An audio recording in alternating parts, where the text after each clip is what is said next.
নমস্কাৰ good morning মাই dear viewers মই আজি একদম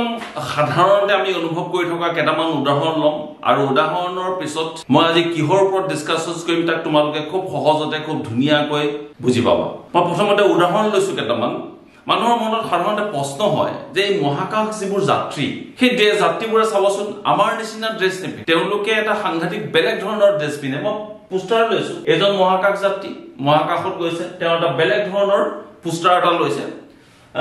এনেকুৱা নিচিনাকৈ লাগে যাতে তেওঁলোক সম্পূৰ্ণৰূপে তেওঁ বেলুন এটাৰ মাজত সোমাই আছে সিমিলাৰলি যদি আমি সাগৰৰ তলত যাওঁ কেতিয়াবা তেতিয়ালে বহুতে ক্ষেত্ৰত এটো ফিল হয় না বহুত মানুহ সাগৰৰ তলত কেতিয়াবা মাছ এটসেট্ৰা চাব যায় সাগৰত গৈ ফুৰিবলৈ গৈ পেলাই চাব তেওঁলোক এটা বেলেগ এটা ড্ৰেছ পিনে একচুয়ালি ৰিয়েলিটিত কিয় আমি নৰমাল ড্ৰেছ এটা পিনি যাব নোৱাৰো আৰু এটা উদাহৰণ লৈছো আপুনি মই বেলুন কেটামান লৈছো এই খৰলাছলেপুৰে যে বেলুন ফুটাই থাকে চাবচোন কেতিয়াবা ফ্ৰেকশন অফ এ সেকেন্ডত গোটে বেলুনটো ব্ৰাষ্ট হৈ যায় আৰু ব্ৰাষ্ট হৈ মানে টুকুৰা টুকুৰ হৈ ওটত পৰি যায় এটা আমি সাধাৰণতে দেখি থকা ঘটনা একচুয়ালি বিজ্ঞান কিয় এনেকুৱা ব্ৰাষ্ট হৈ গল সেই বেলুনটো যদি কেতিয়াবা গ্যাস এৰি দিয়ে মুখেদি চাব আমি কেতিয়াবা ট্ৰাই কৰো গ্যাস এটা চাবচোন আকৌ ঠিক একেই সেকেন্ডত বেলুনটো খুটৰা খুটিৰ হৈ যায় ইয়াত মই দ্বিতীয় উদাহৰণ ললো আৰু এটা উদাহৰণ লৈছো কমন উদাহৰণ একিটা মানুহ সদায় ফেল কৰি থাকে আৰু এটা উদাহৰণ হৈছে আপুনি যদি ফ্লাইটত যায় কেতিয়াবা কোবালে জাৰ্নি কৰে টেক অফ কৰাৰ লগে লগে ঠিক উঠাৰ লগে লগে আপুনি কাণৰ পৰ্দাত হুৰহুৰণি এটা শব্দ শুনা পাব অৰ্থাৎ কাণৰ বিষ আৰম্ভ হ'ব হেডেক হ'ব মাথা হ'ব একচুয়ালি নৰমালি কি হয় আমিটো নৰমালি এতিয়া মই আছো কিমান ধুনিয়া কৈ আছো মোৰটো একো ফিল হোৱা নাই মই এৰোপ্লেনত উঠি ওপৰলৈ যোৱাৰ লগে লগে কিয় মই তেনেকুৱা ধৰণৰ ফিল কৰিছো এট দা সেম টাইম মই ঠিক যেতিয়া মই ফ্লাইটত আকৌ গ্ৰাউণ্ডত লেন্ডিং কৰাৰ সময়টো চাবচোন সেই একে কাণৰ পৰ্দাখন হুৰ গৈ শব্দ হয় আৰু কাণত আমি বিষ এটা অনুভৱ কৰো এটো এটা ইয়াতো এটা সাইন্স কোমাই আছে এক্স্যাক্টলি সেম টাইমত আপুনি যেতিয়া কেতিয়াবা হিল ষ্টেচনত গলে যে হিল ষ্টেচনবোৰ কি হয় জেনেৰেলি 12000 ফুট হাইটত থাকে 10000 ফুট হাইটত থাকে সমুদ্ৰ পৃষ্ঠত কৈ সি লেভেলত কৈ চাবচোন আপুনি যেতিয়া যায় কিছুমান মানুহে খুব ভমিটিং নেচাৰ ভমিটিং কৰে মাথাৰ বিষ হয় এক্সজস্ট হয় নাকেদি উশাহ ল'ব নোৱাৰে কাণৰ পৰ্দা ঘূৰণি হয় এনেকুৱা ধৰণৰ কমন কথাবোৰ আৰত কি বিজ্ঞান আছে মই তাক আজি বিজ্ঞান শব্দৰ ব্যৱহাৰ নকৰাকৈ সহজ ভাষাত কেনেকে বিজ্ঞানৰ পৰা সহজ ভাষালৈ কেনেকে ৰূপান্তৰিত কৰিব পাৰি তাক মই তোমালোকৰ সৈতে আলোচনা কৰিম এই কথাবোৰ জানিবৰ কাৰণে তুমি প্ৰথমতে বায়ুমণ্ডল এটমস্ফিয়াৰটোৰ ওপৰত তুমি জানিব লাগিব সাধাৰণতে আমি এতিয়া চকুৰে দেখি মই একো দেখা নাই মই এতিয়া সিধা স্মাৰ্ট বোৰ্ডখন দেখিছো স্মাৰ্ট বোৰ্ড আৰু মোৰ মাজত এই ডিসটেন্সৰ মাজত কি বস্তু ঘূৰি আছে মই এতিয়া খালি চকুৰে দেখা নাই এই গোটেই ৰুমটো মই যিটো ৰুমত মই এতিয়া শুট কৰি আছো সেই ৰুমটোত কিমানবোৰ কি কণা ধুলি কণা পাৰ্টিকলছ আছে এইবোৰ মই খালি চকুৰে দেখা নাই ইয়াত বহুত কিবা কিবি বস্তু জড়িত হৈ আছে বায়ুমণ্ডলত প্ৰথমতে বায়ুমণ্ডলত জেনেৰেলি কিনো থাকে সেই বস্তুটো তোমালোকে খুব ভালকৈ চাই লও আসলতে এই যিটো বায়ুমণ্ডল না বায়ুমণ্ডলটোত বহুত গেছ আছে গেছবোৰৰ ভিতৰত particularly nitrogen gas price 78% মান থাকে oxygen 20% argon 0.93 carbon dioxide 0.37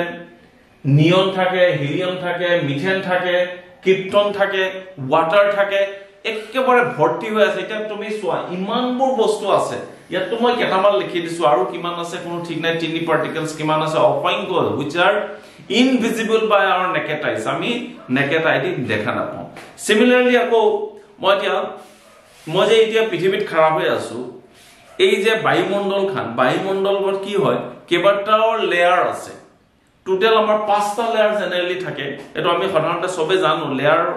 ভাগ কৰে বায়ুমণ্ডলত টপোস্ফিয়াৰ ষ্ট্ৰেটোস্ফিয়াৰ মেসোস্ফিয়াৰ থাৰ্মোস্ফিয়াৰ আৰু এক্সোস্ফিয়াৰ টোটাল 5টা বায়ুমণ্ডলৰ লেয়াৰৰ ভাগ কৰে তুমি যদি পৃথিৱীৰ পৰা প্ৰায় 25 কিলোমিটাৰ ওপৰলৈকে টপোস্ফিয়াৰ বুলি গণনা কৰা আছে তাৰপিছত 50 ঠিক তোমাৰ 50 কিলোমিটাৰ আপ হৈ গলে ষ্ট্ৰেটোস্ফিয়াৰ মেসোস্ফিয়াৰ তাৰপিছত 53 মাইলছ হৈ যাব আপৰ 600 কিলোমিটাৰ থাৰ্মোস এনেকৈ গৈ থাকে প্ৰায় আপ টু 10000 একে লাষ্টটো হৈছে এক্সোস্ফিয়াৰ আপ টু 10,000 মানলৈকে থাকে এতিয়া ইমানবোৰ যে এই ধূলিকণা পাৰ্টিকেল গেছ আছে সদায় এটা বস্তু মনত ৰাখিবা গেছবোৰে সদায় খুনা এটা মাৰি থাকে ক'ৰবাত খুনা খুনি মাৰি থাকে এই যে গেছবোৰ আছে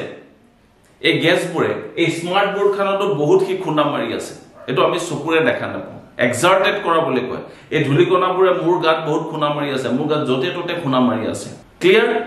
ঠিক মই এটা পোষ্টাৰ লৈছো চোৱা এই পিকচাৰটো এটা লৈছো এইখন গোটেইখন পৃথিৱী এইখন পৃথিৱী এই পৃথিৱীখনত থকা এই ধূলিকণাবোৰে এটা সদায় ফোৰ্স দি আছে অল দা টাইম চাৰিও দিশৰ পৰা পিকচাৰখনত খুব ভালকৈ মন কৰা দেই মই কোৱা আগতে চাৰিও দিশৰ পৰা কি ফোৰ্স এটা এপ্লাই কৰি আছে এক্সাৰ্ট কৰি আছে এইখিনিতে আকৌ এটা কথা দেই ফোৰ্স আৰু সাব প্ৰেছাৰ এই বস্তুটো অকনমান বুজি লোৱা ফোৰ্স আৰু প্ৰেছাৰ এই কি বস্তু মই বুজাই দিছো তোমালোকক চাই লও ফোৰ্স বল প্ৰয়োগ কৰা বুলি কয় যেনে ধৰি লোৱা এই বটলটো মই লৈছো তোমালোকৰ কাৰণে এই বটলটো ওপৰলৈ মাৰি দিছো ওপৰলৈ গুচি আহি মোৰ তললৈ আহি গৈছে ওপৰলৈ মাৰি দিওঁতে মই কি কৰিছো হাতটো দি কি কৰিছো বল প্ৰয়োগ কৰিছো তললৈ কিয় আহিছে মাধ্যাকৰ্ষণ পৃথিৱীত সদায় এটা মাধ্যাকৰ্ষণ শক্তি আছে গ্ৰেভিটি এটা আছে গ্ৰেভিটেশনাল ফোৰ্স আছে মাধ্যাকৰ্ষণ বল আছে কি সেইকাৰণে ওপৰলৈ আকৌ তললৈ গুচি আহিছে এই মাধ্যাকৰ্ষণ বল আছে কাৰণে সেই কণা ধূলিকণাবোৰ গেছবোৰ কি সদায় পৃথিৱীৰ ওচৰতে খুব বেছিকৈ থাকে পৃথিৱীৰ পৰা তুমি যিমান ওপৰলৈ গৈ থাকিবা এই গেছৰ পৰিমাণো সদায় কি সীমান্ত কি হৈ যাব ক্ৰমান্বয়ে কমি গৈ থাকে এতিয়া এটো যে বল প্ৰয়োগ কৰিলো আকৌ তললৈ গুচি আহিলে এটো সদায় মনত ৰাখিবা এটা মই ওপৰলৈ ঠেলুতে বল প্ৰয়োগ কৰিছো তললৈ মাধ্যাকৰ্ষণৰ কাৰণে কি তললৈ আহিছে এতিয়া মাধ্যাকৰ্ষণ শক্তি নাথাকা হলে এয়াৰক্ৰাফ্ট এখন কি হলহেঁতেন হি ওপৰলৈ উঠি গৈ পেলাই হি ওপৰলৈ গৈ থাকিলেহেঁতেন এই তললৈ নামি আহিছে কেলে সদায় পৃথিৱী এটাক আকৰ্ষণ কৰি থাকে আকৰ্ষণ বলটো হৈছে কি মাধ্যাকৰ্ষণ বল গ্ৰেভিটেশনাল ফোৰ্স বুলি কয় এই যে এপ্লাই কৰি থাকে ফোৰ্স আৰু প্ৰেছাৰ এটা তুমি জানিব লাগিব ফোৰ্স আৰু কি প্ৰেছাৰ হৈছে অসমীয়াত কয় চাপ বুলি কয় আৰু ফোৰ্স হৈছে বল প্ৰয়োগ কৰাটো দেখালো এতিয়া প্ৰেছাৰ যদি তুমি জানিব বিচাৰিছা প্ৰেছাৰটো হৈছে ফোৰ্স পাৰ ইউনিট এৰিয়া প্ৰতি একক ক্ষেত্ৰত এটা কণাই কিমান তোমাক বল প্ৰয়োগ কৰিছে হেতু উলিয়াব লাগে যেনে মই যদি এতিয়া 3 ডাইমেনশন বস্তু এটা আঁকি লওঁ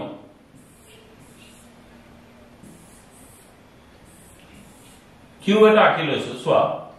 এটো কিউব এটা আঁকি লৈছো এটা ইয়াতে মই গেছ ভৰাই দিলে গেছত থকা ধূলিকণাবোৰে ইয়াত ফোৰ্স দি থাকিব না প্ৰেছাৰ দি থাকিব না ইয়াৰ পৰা তুমি টুকুৰা এটা কাঢ়ি লৈ আহা সৰু অকনমান টুকুৰা এটা লৈ আহা এই টুকুৰাটো কি হ'ব কিমান ফোৰ্স এপ্লাই কৰিছে এতিয়া প্ৰেছাৰ কি হেতুকে তুমি প্ৰেছাৰ বুলি কয় এই 3 ডাইমেনশনাল বস্তুটো যেতিয়া মই গেছবোৰ সুমুৱাই দিয়াৰ লগে লগে ইয়াত থকা গেছত থকা গেছৰ কণিকাবোৰে কি কৰিব ইয়াত বেৰবোৰ আগত ফোৰ্স দি থাকিব গতিকে pressure is always defined by force per unit area প্ৰতি একক ক্ষেত্ৰত তোমাক কিমান বল প্ৰয়োগ কৰিছে এটো উলিয়াব পাৰি ইয়াৰ এককটো কেনেকা হয় ফোৰ্স ইকুৱেলটো কিমান হয় ফোৰ্স হৈ যায় নিউটন বাই এৰিয়া হৈ গল মিটাৰ স্কয়াৰ তাৰমানে নিউটন পাৰ মিটাৰ স্কয়াৰ আৰু এই প্ৰেছাৰটো কিমান প্ৰেছাৰ দিছে সেই প্ৰেছাৰটোৰ একক হৈ গল pascal is equal to 1 pascal বুলি কয় এতিয়া পাস্কেল কি পাস্কেল হৈছে বেলছি BLAIS বেলছি পাস্কেল নামৰ এজন ব্যক্তি France mathematician plus physician plus religious ফিলোসফাৰে কাউন্ট কৰি উলিয়াইছিল যে ধূলিকণাবোৰে এতিয়া যে মোক এই যে প্ৰেছাৰ দি আছে কিমান প্ৰেছাৰ দিয়া আছে সেই প্ৰেছাৰটোৰ ইউনিট কি পাস্কেল তাৰমানে ব্লেজি পাস্কেল নামৰ ব্যক্তিজনে এই ফোৰ্সটো প্ৰেছাৰটো গণি উলিয়াইছিল গতিকে এইটো এটা নৰমাল ফৰ্মুলা সায়েন্স আৰু এটা মই উদাহৰণ দিছো দেই একদম সহজ এতিয়া সাপোজ এই হাতখন দি মই ইয়াতে ধমকে মাৰি দিছো এখন মোৰ হাতখন সাপোজ এইটা আঙুলি ফোৰ্স এটা দি দিছো অলপ একেবাৰে বেয়া হৈ গৈছে হাতখান তো মই অলপ বেলেগ ধৰণে হাত এটা আঁকি লম এখান সাপোজ মই এই জেগাখিনি মই হাতেদি মাৰি দিছো এই গোটেইখিনি মই কোট এপ্লাই কৰিছো ফোৰ্স এপ্লাই কৰিছো বল প্ৰয়োগ কৰিছো ইয়াৰে যদি তুমি সৰু টুকুৰা এটা লৈ লোৱা সৰু টুকুৰাটোত মই বলটো বিচাৰি উলিয়াব যোৱা সেইখিনি হ'ব প্ৰেসাৰ তাৰ মানে এইখিনিৰ কাৰণে প্ৰেসাৰ কি হ'ব P = F/A ফৰ্মুলা বেস কৰি পেলাই মই ইয়াতে থাকা প্ৰেসাৰ উলিয়াব পাৰিম আৰু এই যে ধূলিকণাবোৰে পৰা গ্যাস বিলাকে কিমান প্ৰেসাৰ দিয়ে মই তাক তোমালোকৰ কাৰণে আৰু এটা ধৰণে বুজাই দিছো সাপোজ তুমি এখন টেবুল লও এখন টেবুল লও আমি নরমাল টেবুল এখন লৈ লৈছো টেবুল এখন ললো ইয়াৰ দিক 1 মিটাৰ প্ৰস্থ 1 মিটাৰ খুব ইন্টাৰেস্টিং খুব ভালকৈ চাবা এই যে গ্যাসবোৰে এই টেবুল খানত কিমান ফোৰ্স এপ্লাই কৰি কিমান প্ৰেসাৰ দি আছে এটো ভাবিলে তুমি ইমাজিন কৰিব নোৱাৰিবা কিমান প্ৰেসাৰ দি আছে জানানে এটো নিৰ্ণয় কৰিবৰ কাৰণে সদায় এনেকুৱা কি হয় এইখিনি জেগাতে তুমি যদি প্ৰেসাৰটো উলিয়াব বিচাৰিছা এই কুলম ওয়াইজত এনেকুৱা লইবা ইয়াত বহুত ধূলিকণা আছে ইয়াত গ্যাস আছে গ্যাসবোৰে সদায় ইয়াত প্ৰেসাৰ দিব আৰু এই প্ৰেসাৰটো কিমান প্ৰেসাৰ জানানে এই প্ৰেসাৰটো হৈছে অলমোস্ট 1 লাখ পাস্কেল 1 লাখ পাস্কেলৰ সমান বা কেতিয়াবা এটমস্ফিয়াৰিক প্ৰেসাৰ মিলিবাৰৰ সহায়ত এক্সপ্ৰেছ কৰা যায় তেতিয়া ইয়াৰ হ'ব এটো ইকুৱেল টু হৈ যাব 1000 মিলিবাৰ বুলিও তুমি ইমাজিন কৰিব পাৰা এতিয়া তাৰমানে আলটিমেটলি 1000 পাস্কেল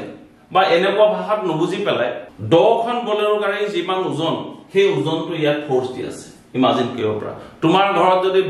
এল্টো গাড়ী এখন আছে মাৰুতি এল্টো তেতিয়া হলে 15খন এল্টো গাড়ী এই টেবুলখনৰ ওপৰত ফোৰ্স দি আছে এটা তোমাৰ সদ্যহতে সাধাৰণতে প্ৰশ্ন হ'ব যে ইমান যদি ফোর্স দি আছে তেতিয়া হলে টেবুলখন কিয় ভাঙি থকা নাই এতিয়া এইখিনিতে হৈছে বিজ্ঞান কি হৈছে মই কৈছিলো নহয় যে এই যে গ্যাসৰ কণিকা বিলাক কি সদায় আনষ্টেবল অৱস্থাত থাকে কি সদায় কি হয় কি এটুকুই জায়গাতে নাথাকে কি জেনি টেনি তোমাক খুনা মাৰি আছে কি হৈছে তাৰমানে গ্যাসৰ কণিকাবোৰে ইয়াত যেতিয়া খুনা মাৰিছে খুনা মাৰাৰ লগে লগে ইয়াত এটা আপওয়াৰ্ড ফোৰ্স সৃষ্টি হৈছে এটাটো মাধ্যাকৰ্ষণৰ কাৰণে এটো ফোৰ্স তলত গুছি গৈছে F1 ওপৰলে এটা ফোৰ্স এপ্লাই হৈছে F2 চাৰিও দিশৰ পৰা খুনা মাৰে এপিনেও এটা ফোৰ্স এটা হৈছে এপিনেও এটা ফোৰ্স হৈ গৈছে তাৰ মানে পইণ্টত যিকোনো এটা পইণ্টত চাৰিও দিশে ফোৰ্স এপ্লাই হয় এপিনৰ পৰা ফোৰ্স হল এপিনে ফোৰ্স এপিনৰ পৰা ফোৰ্স হল এপিনৰ পৰা ফোৰ্স হল ভেৰাইটিজ দেখত তোমাৰ ফোৰ্স হল আৰু সবৰে এপ্লাই কৰাৰ লগে এটা ৰিপালসিভ ফোৰ্স এটা থাকে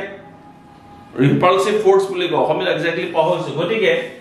এই ৰীতিয়ে যেতিয়া F1 = F2 হয় সেই কাৰণে টেবুল এখনত ইমান ভৰ পৰা সত্ত্বেও টেবুলখন ষ্টেবল অৱস্থাত থাকে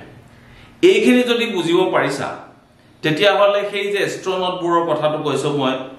প্ৰেসাৰটো সদায় সমান হৈ থাকিব লাগে পৃথিৱীৰ মোৰ শৰীৰটো আৰু বায়ুমণ্ডলীয়ত থকা যেটো চাপ প্ৰেসাৰ সেইটো সদায় সমান হৈ থাকিব লাগিব সেই কাৰণে মই আৰামছে ইমান প্ৰেসাৰ পৰি থাকে মোৰ মাথাত ইমান মোৰ প্ৰেসাৰ দিয়া আছে এই হাতখনত মোৰ ইমান প্ৰেসাৰ দিয়া আছে এই চকু দুটাত মোৰ গ্যাসৰ কণিকাবোৰে মোক ইমান প্ৰেসাৰ দিয়া আছে কিন্তু মই ষ্টিল মই সুস্থ অৱস্থাত আছো কেলে আছো কিয় আছো মোৰ শৰীৰটোৰ ভিতৰত এটা ব্লাড প্ৰেসাৰ আছে খুব ভালকে শুনিবা মোৰ হাৰ্টৰ ভিতৰত এটা ব্লাড প্ৰেসাৰ সৃষ্টি হৈ আছে সেই ব্লাড প্ৰেসাৰটো আৰু বায়ুমণ্ডলীয় চাপৰ যেটো প্ৰেসাৰে মোৰ গাত খুনা মাৰি আছে কি সদায় সমান হৈ থাকে ইকুইলিব্ৰিয়াম অৱস্থাত আছে গতিকে মই টিপটপ মাৰি ধুনিয়াকৈ চলি আছো যদি প্ৰেসাৰ কম বেছি হয় কি হ'ব আৰু এটা কৈছো ধূলিকণাবোৰ যেহেতু গতিশীল অৱস্থাত থাকে সদায় এই যে প্ৰেসাৰটো হাই প্ৰেসাৰৰ পৰা সদায় কি ল প্ৰেসাৰলৈ গুচি যায় ল প্ৰেসাৰৰ পৰা হাই প্ৰেসাৰলৈ না যায় তাৰ মানে সাপোজ কোনোবা এটুকুই জায়গা হাই প্ৰেসাৰ হৈছে আৰু কোনোবা এটুকুই জায়গা ল প্ৰেসাৰ হৈছে পৃথিৱীৰ কোনোবা এটুকুই জায়গা এটা এই দুটুকুই জায়গা আনষ্টেবল হৈ গ'ল প্ৰেসাৰ ডিফাৰেন্স আহি যাব গতিকে এই হাই প্ৰেসাৰৰ পৰা প্ৰেসাৰটো সদায় কলে গৈ থাকে ল প্ৰেসাৰলৈ যায় কেলে যায় যাতে দুইটাৰে প্ৰেসাৰ কি হৈ যায় সি লেভেলৰ সৈতে প্ৰায় সমান মেইনটেইন কৰি থাকে বুজি পাইছা সবে প্ৰেছাৰ সদায় হাই প্ৰেছাৰৰ পৰা ল' প্ৰেছাৰলৈ গতি আমি যে এতিয়া বতাহ বলে বতাহটো কেলে বলি আছে বতাহ যে পাৰ্টিকুলাৰ এটা ডিৰেকশ্যনত বলে চাবাচোন বতাহটো বলি থাকে কিয় বলি থাকে য'ত নিম্ন প্ৰেছাৰৰ সৃষ্টি হৈ আছে হাই প্ৰেছাৰৰ পৰা ধূলিকণাবোৰ বহুত জোৰে বেগত যায় বেগত যোৱাৰ কাৰণে হে হাই প্ৰেছাৰৰ পৰা সদায় নিম্ন প্ৰেছাৰৰ স্থানলৈ যাওঁতে ধুমুহাৰ গতিত যায় যদি বহুত বেছি পৰিমাণৰ নিম্ন প্ৰেছাৰৰ সৃষ্টি হৈছে তেতিয়া ধুমুহাৰ গতিত গৈ পেলাই তাত সমান কৰিবগৈ আৰু যদি কমকৈ প্ৰেছাৰ সৃষ্টি হৈ যায় তেতিয়াহ'লে লাহে লাহে যাব এইটাকে একেটা বস্তুকে আকৌ এটা বুজিব পাৰি সাগৰত কেতিয়াবা যে নিম্ন চাপৰ সৃষ্টি হয় যে আমাৰ ঘূৰ্ণী বতাহবোৰ সৃষ্টি হয় কেলে সৃষ্টি হয় সাগৰৰ মাছবোৰ যে ইমান বেছিকৈ নিম্ন চাপৰ সৃষ্টি হৈ যায় ওচৰৰ পাজৰৰ যিমানবোৰ ঠাই আছে হাই প্ৰেছাৰৰ গোটেইবোৰ তালৈ গুচি যায় সিমিলাৰলি তুমি যদি দাৰ্জিলিং হওক যিকোনো হিল ষ্টেচনত যোৱা সদায় চাবাচোন ৰাতি হলে এটা মৃদু বতাহ এটা বলি থাকে কেলে বতাহ বলি থাকে এই প্ৰেছাৰ ডিফাৰেন্সৰ কাৰণে বলি থাকে সো এই যে মই যে কলো যে মোৰ বডি প্ৰেছাৰটো আমাৰ বডি প্ৰেছাৰ কিমান 120/80 mmHg mmHg মানে মিলিমিটাৰ অফ মাৰ্কিউৰি সদায় পাস্কেলে মাৰ্কুৰীৰ সহায়ত যেটো প্ৰেছাৰ হৈছিল সেই প্ৰেছাৰটো তেওঁ মাপ কৰি উলিয়াইছিল সেই কাৰণে আমি সদায় আমাৰ যেটো ব্লাড প্ৰেছাৰ হেতু মাৰ্কিউৰিৰ সহায়তে ডক্টৰবোৰে পুৰণা ডক্টৰবোৰে চাবাচোন যেতিয়া বেৰোমিটাৰৰ সহায়ত তাৰ ভিতৰত মাৰ্কিউৰি থাকে কাৰণ মাৰ্কিউৰি কিয় ব্যৱহাৰ কৰে বুলি তোমাক কেতিয়াবা সুধিব পাৰে দেই সদায় মনত ৰাখিবা মাৰ্কিউৰি ব্যৱহাৰ কৰাৰ মূল এটাই কাৰণ সমুদ্ৰ পৃষ্ঠত যেতিয়া পাস্কেলে প্ৰেছাৰ জুখি এটমস্ফিয়াৰিক প্ৰেছাৰৰ মান উলিয়াব গৈছিল মাৰ্কিউৰি ব্যৱহাৰ কৰিছিল কিয় মাৰ্কিউৰি ব্যৱহাৰ কৰিছিল সমুদ্ৰ পৃষ্ঠত মাৰ্কিউৰিৰ ঘনত্বটো সদায় একে থাকে কনস্ট্যান্ট থাকে আৰু সিম্পল কৈ লিখি দিছো প্ৰেছাৰ জুখিবৰ কাৰণে H rho G এই ফৰ্মুলাটো ইউজ কৰি পেলাই এটমস্ফিয়াৰিক প্ৰেছাৰ জুখিছিল H হৈছে হাইট rho হৈছে ডেনসিটি ঘনত্ব G হৈছে এক্সেলাৰেশন ডিউ টু গ্ৰেভিটি মাধ্যাকৰ্ষণ টৰ্ণৰ বাবে হোৱা মাধ্যাকৰ্ষণ সেই ফৰ্মুলাটো বেছ কৰিছিল এতিয়া এই এস্ট্ৰোনটছবোৰে ওপৰত যায় যে এটা বেলেগ এটা ড্ৰেছ পিন্ধি লৈছে কিয় ড্ৰেছ পিন্ধি লৈছে জানানে আমাৰ ভিতৰৰ যেটো প্ৰেছাৰ হিউম্যান বডিৰ ভিতৰত থকা সেই প্ৰেছাৰটো এতিয়া এই মোৰ বডিৰ ভিতৰত যেটো প্ৰেছাৰ আছে আৰু বাহিৰৰ বায়ুমণ্ডলৰ চাপে দিয়া প্ৰেছাৰৰ লগত সমান হৈ আছে এটা ওপৰত যোৱাৰ লগে লগে মই কি কৈছিলো সমুদ্ৰ পৃষ্ঠৰ পৰা তুমি যিমান ওপৰত গৈ থাকিবা তোমাৰ প্ৰেছাৰ কি হৈ গৈ থাকিব সদায় কমি গৈ থাকিব তে কমি গলেতো বিপদ আছে মই যদি নিম্ন প্ৰেছাৰ অৱস্থাত মই গুছি যাওঁ মোৰ হাই প্ৰেছাৰৰ পৰা গাৰ তেজ মঙ ফাটি ওলাই যাব গতিকে সেইটো নহবৰ কাৰণে এস্ট্ৰোনটছবোৰে কি কৰে এনেকুৱা এটা ড্ৰেছ পিন্ধি লয় বেলুন টাইপৰ এটা ড্ৰেছ পিন্ধি লয় ভিতৰত এটা প্ৰেছাৰৰ সৃষ্টি কৰি দিয়ে ইমান প্ৰেছাৰ সময় দিয়ে এনেকুৱাকৈ প্ৰেছাৰ সময় যাতে মোৰ সেই এস্ট্ৰোনটছৰ বডি প্ৰেছাৰ আৰু বাহিৰত থকা প্ৰেছাৰ ইকুইলিব্ৰিয়াম কৰি থাকে তাৰ মানে মই এনেকুৱা এটা আৱৰণৰ সৃষ্টি কৰিলো যাতে প্ৰেছাৰটো সদায় মেইনটেইন হৈ থাকে ক্লিয়াৰ ঠিক তেনেকৈ আকৌ যে মই কৈছিলো বেলুনটো ফাটি যায় ফাটি গৈছে কেলে তাৰ যেতিয়া মই এয়াৰ পুশ কৰি আছো পুশ কৰি থাকোতে কি বেলুনৰ